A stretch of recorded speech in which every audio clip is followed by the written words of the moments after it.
Buenas tardes, jóvenes. Buenas tardes, doctor. Mucho gusto, un placer. ¿Tuvieron oportunidad de ver la película?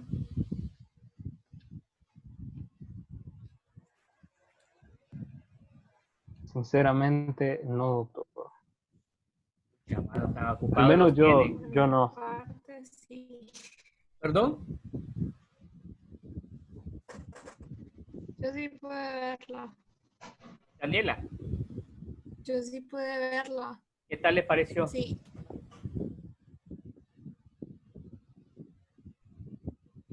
¿Qué tal le pareció la película?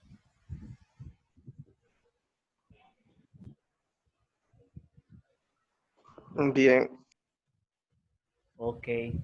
¿Lograron ver las patologías? Muy bonita. eh, dependencia había por parte de él. Había una dependencia, una personalidad dependiente, probablemente, miedo, pero también tenía miedo a... Era una cuestión así como entre miedo a acercarse y necesidad de ser protegido y cuidado también, una ambigüedad. Bien, ya vemos varios compañeros, así que vamos a empezar el día de hoy. Doctor, Mándeme. ¿se puede decir que todos los trastornos empiezan en la niñez en algún momento? Sí, fíjate, Kering, que sí, lamentablemente, si los adultos entendiéramos que la niñez es la etapa más importante para reforzar la autoestima de las personas, para cuidarlos, para ayudarles a confiar más en ellos, ayudarles a aprender a aprenderse a hablar, porque así como dialogamos con otras personas, también tenemos un diálogo interno. Y a veces nosotros somos muy duros con nosotros mismos al momento de hablarnos a nosotros mismos. Entonces, de repente nos podemos sorprender diciéndonos que no servimos para nada, o que somos mediocres, o que somos tontos. Y eso es algo que aprendimos en la niñez, aprendimos en los primeros años, como nuestros papás, como nuestros adultos que nos cuidaban, nos hablaban. Y en la niñez, pues se gestan todas estas potencialidades, ya sea para salir adelante o ya sea para ser un fracasado en la vida de adulta. Les invito, si tienen oportunidad de ver películas, les invito a ver la historia de Manos Maravillosas o Manos Milagrosas, que es la historia basada en hechos reales de un neurocirujano de raza negra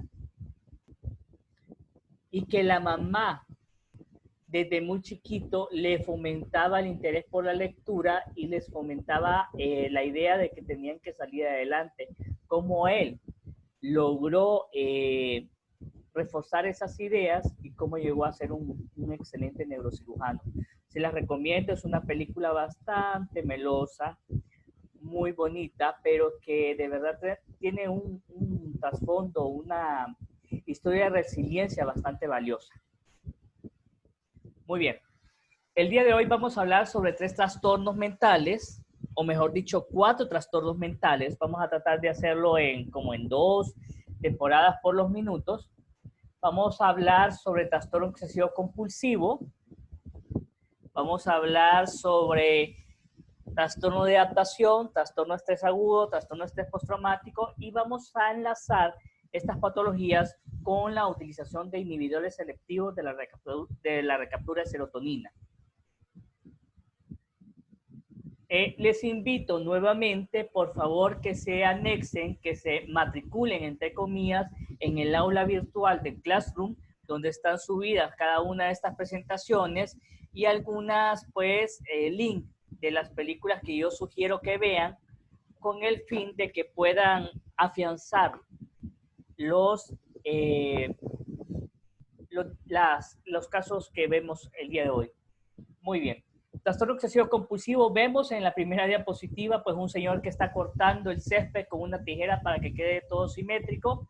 Abajo la utilización de clips, colocándolos en filas, una pirámide de pastillitas de dulce M&M's y pues un cereal colocado de forma bien organizada y simétrica sobre la leche. Estas son exageraciones, podrían verlo ustedes, pero también son manifestaciones de trastorno obsesivo compulsivo pensando en el perfeccionamiento.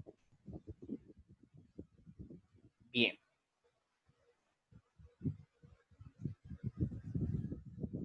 ¿Qué es el trastorno obsesivo compulsivo? Pues lamentablemente es una perturbación mental más común de lo que la gente podría pensar.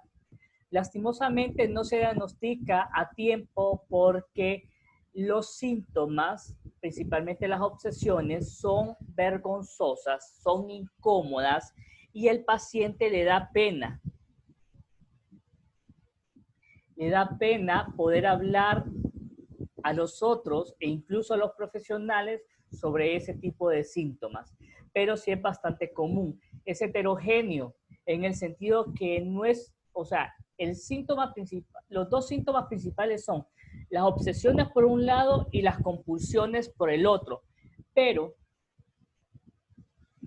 el campo de las obsesiones son bastante amplios. Pueden ser tonadas, pueden ser pensamientos, pueden ser ideas, pueden ser melodías que entran en la mente del paciente y se convierten realmente en un martirio porque son intrusivas. El paciente las reconoce como propias, las obsesiones, pero a pesar de esto no las puede controlar.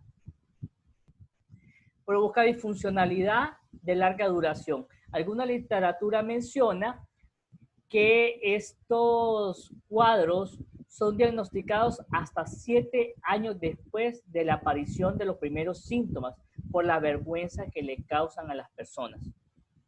Piensen ustedes que son heterosexuales los varones y que de repente, de la nada, se les venga la idea de que pueden ser homosexuales. ¿A quién le confiaría en este pensamiento? ¿Tendrían la confianza de comentar esto? ¿Qué es lo que diría la gente? Vamos a ver, José Guevara. ¿A quién se lo diría? Correcto, si a vos sos heterosexual y te empieza ese pensamiento de que probablemente sos homosexual, ¿le dirías a alguien? Y a la gente que le dirías, ¿cómo crees que va a reaccionar? Pues yo diría que mis amigos primero. ¿Cómo reaccionarían? No sabría. Yo esperaría que fueran, que apoyaran, ¿verdad? Pero ¿De qué forma te van a apoyar? No sé, estando ahí, o sea, para mí, no sé, no cuestionar lo que yo hago, pues, no sé. Okay. Isaías.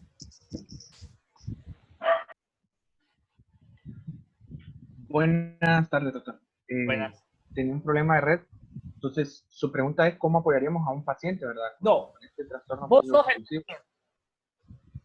Isaías, vos sos el paciente, sos heterosexual y se te mete la idea intrusiva de que sos gay.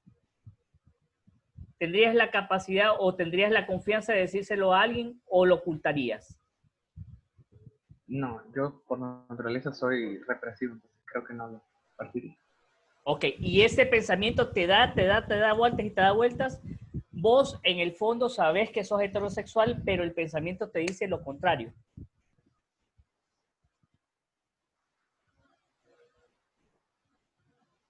¿Cómo te sentirías? Sí, creo. Con preguntas, con dudas, no sé. Ansioso. Ok, entonces esto es lo que mucha gente tiene temor de poder verbalizar este tipo de pensamientos. Les cuento el caso de una señora que me la presentaron hace un montón de años atrás en el Hospital Mario Mendoza. Le ayudé a un exalumno mío a evaluársela. Y ella, ella le comentó al exalumno de que ella sufría de depresión. Cuando ella me comenta el caso de depresión, pues bueno, me lo comenta, pero había algo como que no calzaba. Afortunadamente la señora tuvo confianza en mí y me lo verbalizó.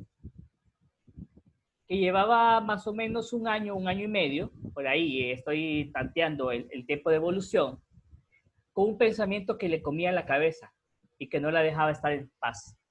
Había recién nacido su nieto, su único nieto, para ese momento, para esa fecha, y ella adoraba a su hijo, al papá de este muchachito, y a la nuera pues también la quería mucho, pues se sentía cómoda con ella.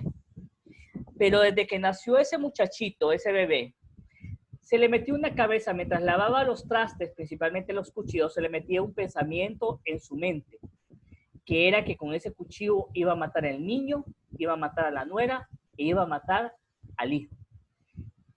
Conscientemente ella decía, yo soy incapaz, doctor, yo los amo, es lo más bello que yo tengo en mi vida, pero este pensamiento no me deja en paz, me incomoda, me frustra, me cansa.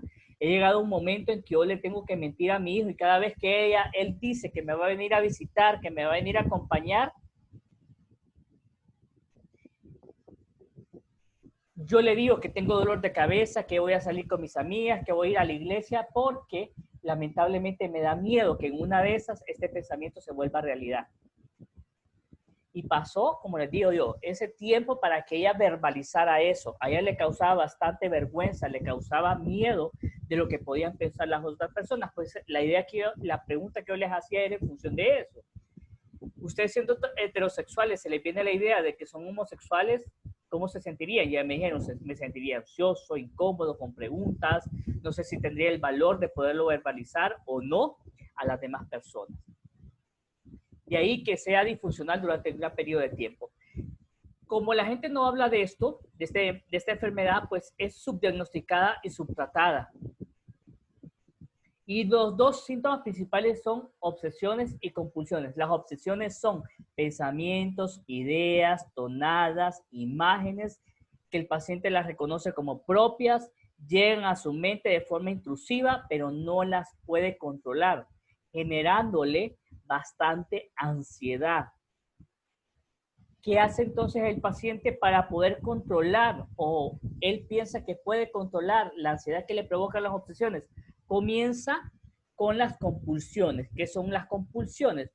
Son actos más o menos complejos. Si son sencillos, pues se le llama compulsiones. Si son complejos, se le llaman rituales, cuya finalidad solo es conocida por el paciente, que puede sonar ridícula, puede sonar vergonzosa e ilógica para los demás que lo están viendo, pero para él tiene una función, que es disminuir la ansiedad que le provoca la obsesión. Por ejemplo, si la obsesión de esta persona es que se puede contaminar las manos al tocar una superficie que se puede contaminar de SIDA, al tocar una silla, un baño, una puerta, una pared, y se puede contaminar de SIDA, entonces probablemente ese va a ser el pensamiento obsesivo que le va a generar mucho conflicto, mucha ansiedad, y la compulsión va a ser lavarse constantemente las manos para evitar la infección del SIDA. Y él no solamente se va a lavar una vez, se va a lavar 2 veces, se va a lavar 3 veces, va a usar lejía, va a usar cloro, va a usar ACE, y se puede lastimar las manos. Y la gente puede, fíjate, lavaste, sí, pero no sé, no estoy seguro si me lavé bien, entonces me voy a volver a lavar y volver a lavar y volver a lavar. Esas son las obsesiones y las compulsiones. Y cuando estas compulsiones son mucho más complejas, se le llama rituales. Bien. En cuanto a la epidemiología, Doctor, mándeme. sí, una pregunta. Por ejemplo, ese que mencionaba usted, alguien obsesivo, ¿verdad? Con la limpieza o algo así. Una compulsión sería lavarse las manos, ¿verdad? O sea, estarse constantemente lavando las manos, probando nuevos detergentes. Sí, ¿verdad? Correcto, sí. ¿Y Pero qué sería un ritual? El ritual sería, por ejemplo, vamos a ver quién me puede ayudar con qué sería un ritual.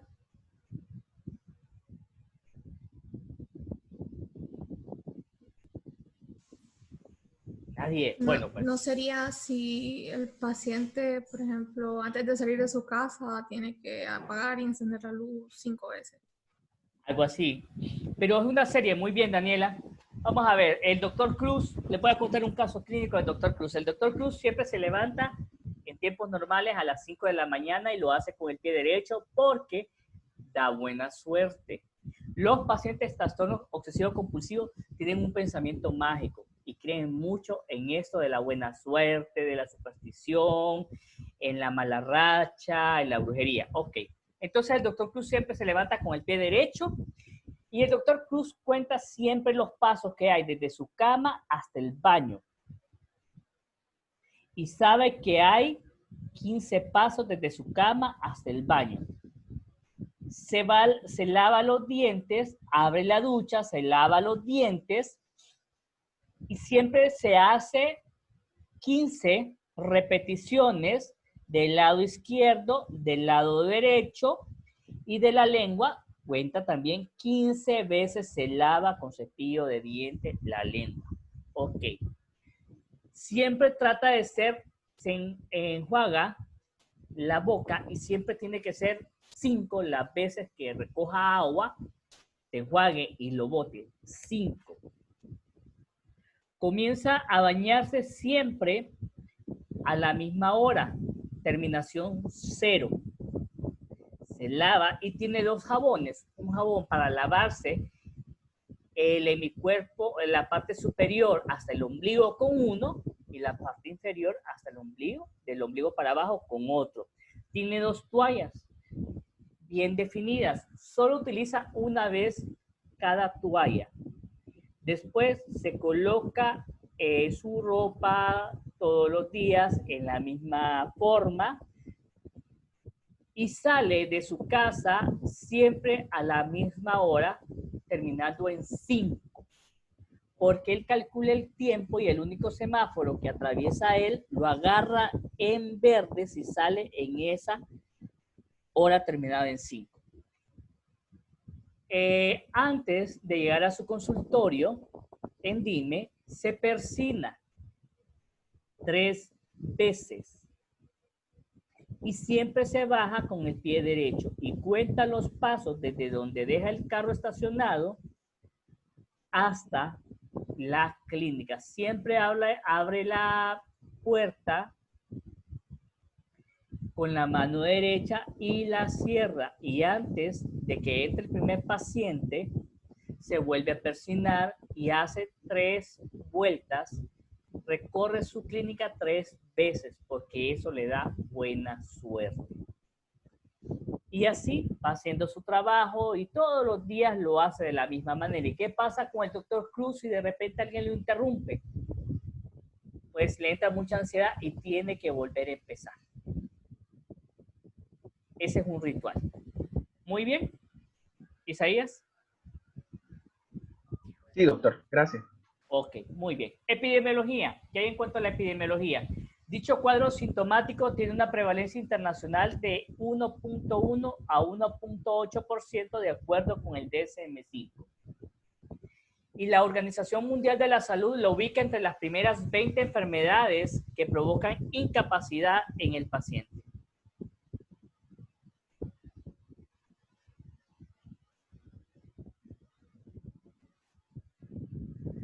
Tiene mayor afectación en mujeres, aunque en el hombre el inicio es más temprano.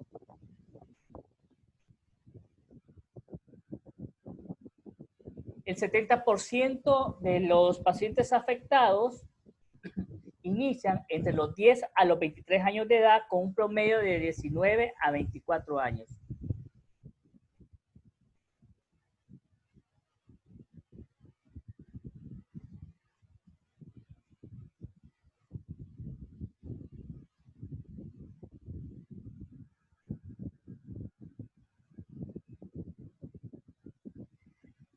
Bien, la etiología del TOC. Aspectos genéticos. ¿Qué tenemos en cuanto a los aspectos genéticos del paciente con TOC? Pues se habla de una vulnerabilidad genética.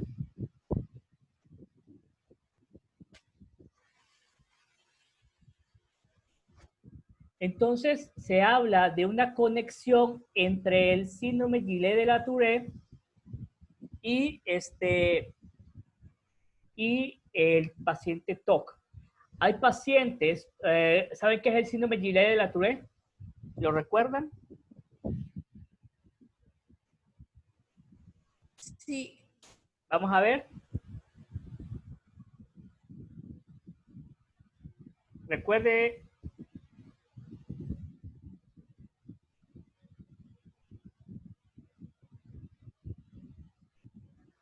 Muy bien, el síndrome Guillain-Barré es un síndrome de tics. Pueden ser tics motores, pueden ser tics fónicos. En la película Gigolo por accidente, la primera, no sé si tuvieron oportunidad de verla, es una película vieja.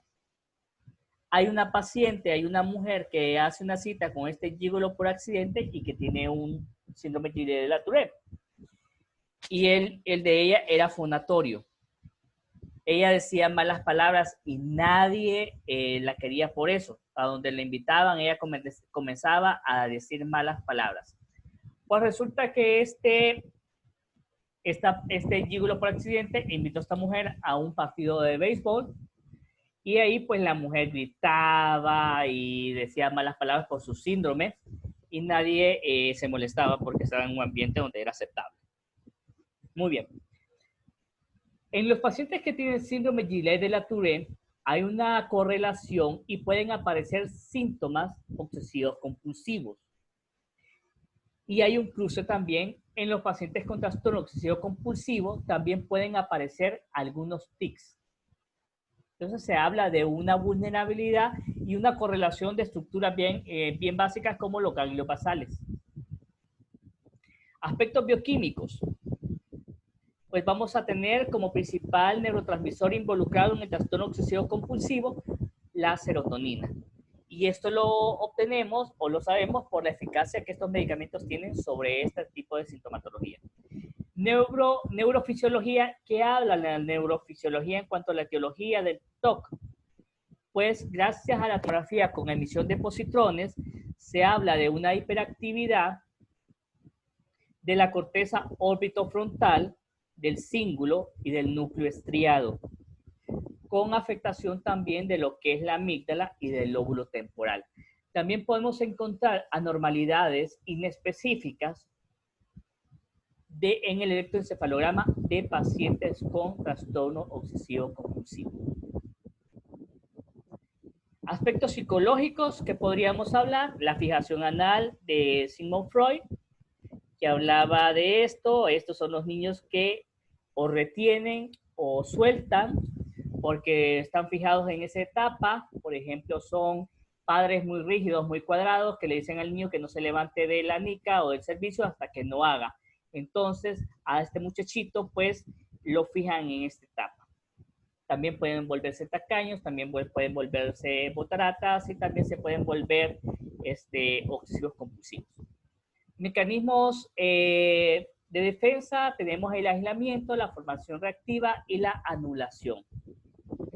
La anulación lo logran a través de la compulsión, porque como el pensamiento es mágico, piensan que lo que están pensando se puede hacer realidad, entonces lo anulan a través de la compulsión. El aislamiento, van a ver que muchos pacientes son bien fríos, los pacientes con TOC tienden a ser muy fríos, bien cuadrados, porque aíslan la parte emocional del pensamiento. Y la formación reactiva, pues, se los dejo de tarea para que revisen esos 3 mecanismos de defensa. Y el condicionamiento, que lo pueden aprender a través de lo que observan en sus padres o en sus adultos. Personalidad previa. Tenemos 3 trastornos de personalidad que podrían estar asociados al TOC: la personalidad evitativa, la dependiente, la histriónica, y un 10% de los casos de TOC están asociados a la personalidad anancástica o obsesiva compulsiva. Bien, otro dato importante de la etiología es la infección por estreptococo del grupo B, beta hemolítico, grupo A, infección por estreptococo beta hemolítico del grupo A, que puede presentar sintomatologías asociadas a trastorno obsesivo compulsivo, a síndrome de Guillain-Barré, a corea de Sydenham, a déficit de atención e hiperactividad, anorexia y algunas características autistas en estos niños. Y está la explicación de cómo la infección por el estreptococo beta hemolítico del grupo A provoca sintomatología TOC. se sospecha que ocurre una reacción inmunológica y anticuerpos contra los ganglios basales, que es una de las estructuras anatómicas que más se relacionan con este cuadro. ¿Cuáles son las características clínicas del trastorno obsesivo compulsivo? Las obsesiones por un lado, las compulsiones por el otro, el grado de ansiedad que puede ser leve, moderado o severo, y en base a este nivel de ansiedad puede provocar disfuncionalidad. ¿Y cuáles son las obsesiones con más frecuencia presentes en estos pacientes?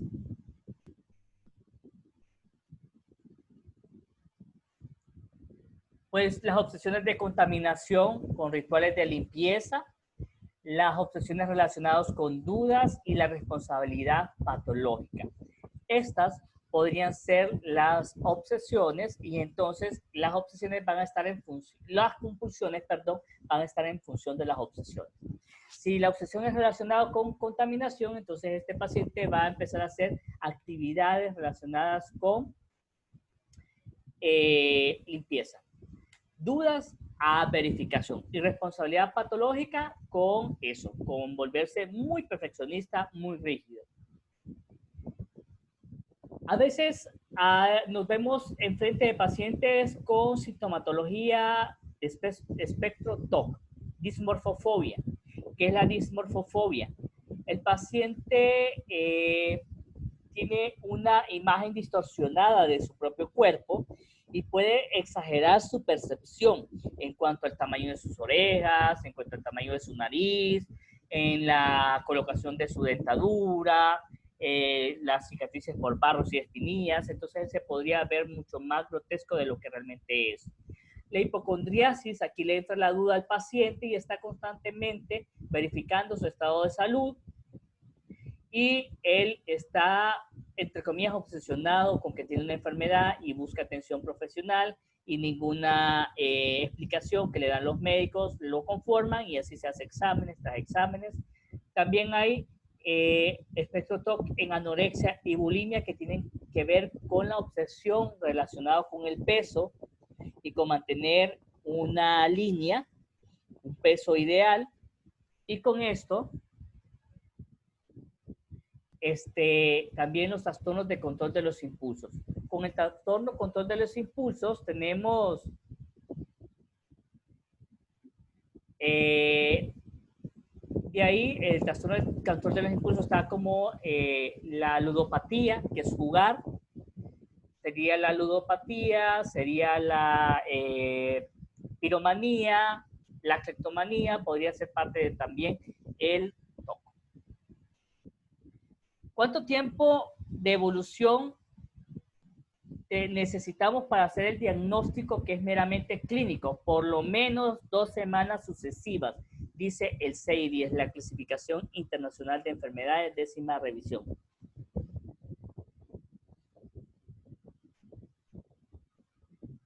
¿Preguntas hasta acá, jóvenes?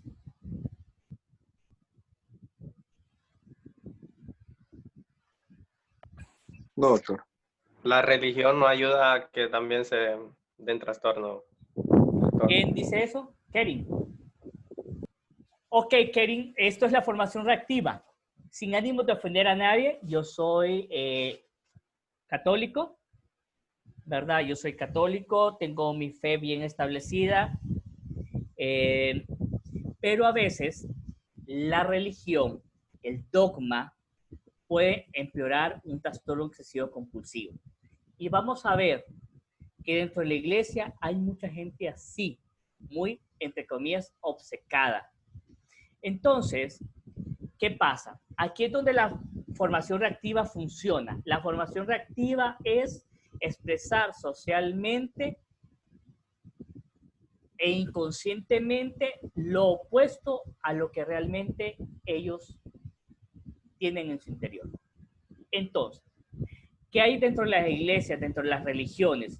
Hay gente que realmente lleva las cosas de la iglesia como deben ser, que son altruistas, que son bondadosos, que son compasivos, misericordiosos, como lo dice Jesús, Pero también hay otro grupo de gente dentro de las religiones que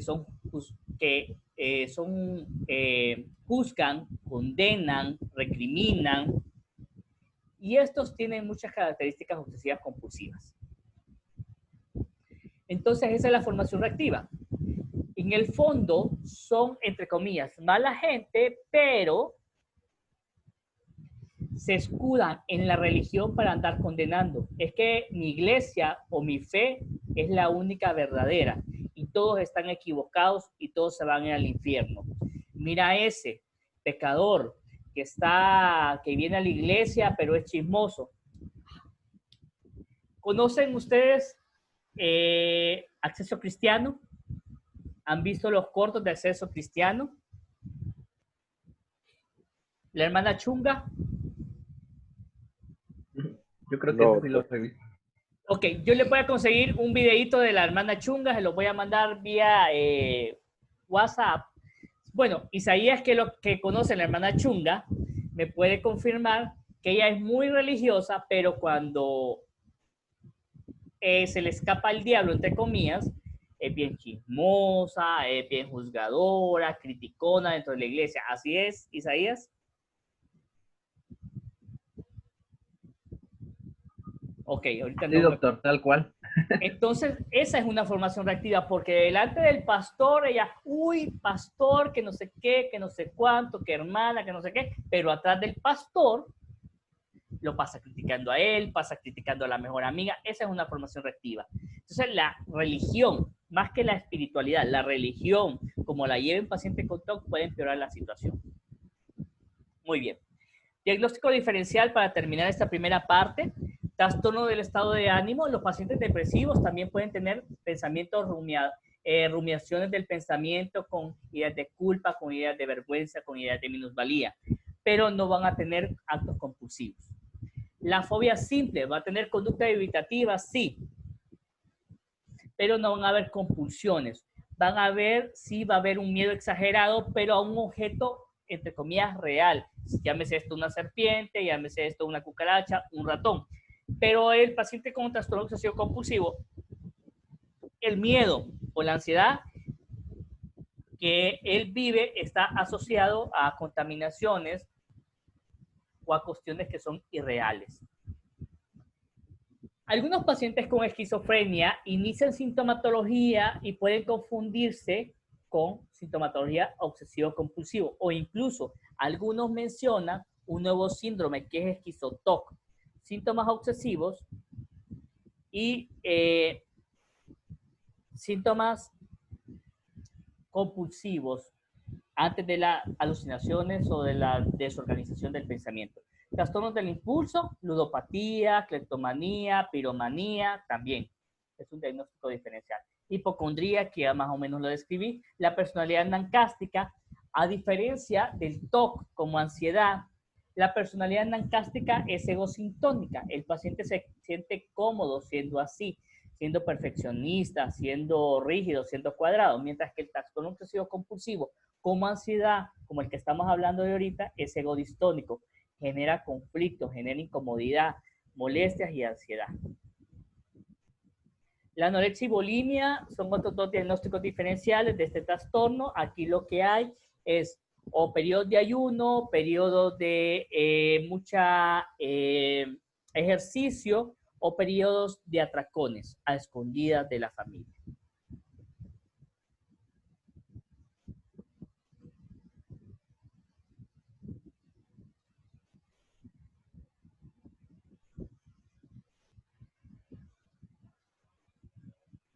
Comorbilidad y curso y pronóstico de la enfermedad. Está asociada a depresión en un 50 a 60% de los casos, ansiedad en un 40% y un 20% está asociado con tics. El curso de la enfermedad es crónica, con un pronóstico que va a variar de acuerdo a cada paciente. 20 a 40% de la población que sufre TOC va a tener un curso crónico y va a empeorar. 20 a 30 personas, 30%, 20 a 30% de las personas va a mejorar espontáneamente y 40% va a mejorar moderadamente. ¿Cuál es el tratamiento que vamos a tener? La farmacoterapia. El de primera línea, joven, y quiero que ustedes lo recuerden, el primera línea de tratamiento para el trastorno obsesivo compulsivo es la clomipramina. Según la literatura consultada, hasta 200 miligramos al día.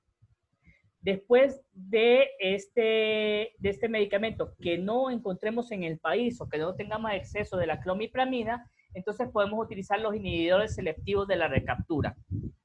Dentro de los selectivos de la recaptura de serotonina tenemos como el tratamiento de primera línea dentro de los IRS la fluoxamina en dosis de 150 a 200 miligramos. Si ninguno de los dos tenemos, podemos utilizar otros IRS como la fluoxetina manteniendo dosis de 20 a 80 miligramos, la sertralina de 50 a 200 miligramos y la paroxetina hasta 60 miligramos. Les puedo decir que las dosis de antidepresivos para TOC son mucho más altas que para manejo de otros tipos de ansiedad y para el manejo de depresión. Bien, tratamiento coadyuvante, las benzodiazepinas, que ya dijimos que no es un tratamiento de primera línea, sino como coadyuvante, y esto lo repito en todas mis clases. La terapia cognitivo-conductual, TCC, es la más efectiva, y dentro de las técnicas que el paciente puede utilizar para contrarrestar la sintomatología TOC a nivel del pensamiento es la prevención de la respuesta, el parar el pensamiento, la desensibilización y la exposición. La terapia cognitivo-conductual la podemos asociar también a la terapia psicodinámica, principalmente para manejar TOC y personalidad obsesiva compulsiva o anancástica. Y en casos bien severos, que el paciente no mejore con farmacoterapia, entonces tenemos la cingulotomía bilateral. Hasta el momento, en mis años de experiencia, que ya van 13, 10 como psiquiatra y 3 como residente, no recuerdo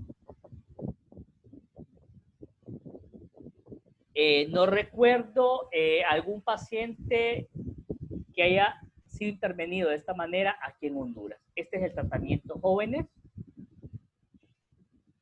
No sé si tienen preguntas, nos vamos a enlazar con un nuevo link para ver la segunda parte de la clase.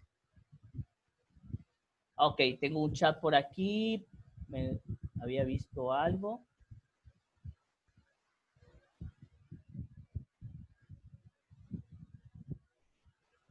Ok. Ya les mando el nuevo link.